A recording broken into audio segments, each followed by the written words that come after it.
นี้วันที่28 มังกร 2025มันไม่ได้สั่งว่าสั่งคนหรอก หวานนา มีแต่น้องมันอะไรเนาะ ยังชอบคน น้อง ชามจึงมัวน้องชาย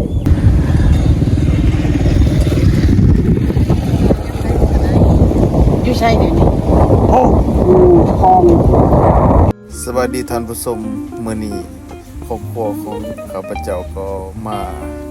พอที่จะทำการดุดน้องดีมื้อนี้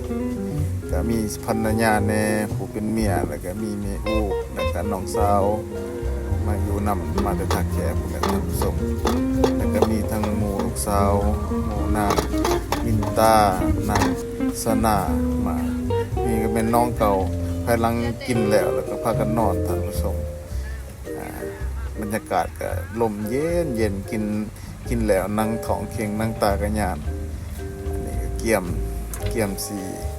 ทำการรุดน้องอันนี้เป็นรถของข้าพเจ้าเองรถบ้านแคมเปอร์แวนดีซา DIY กาเกี่ยมทางลุงของพ่อค้านี่แหละกำลังเอารถลง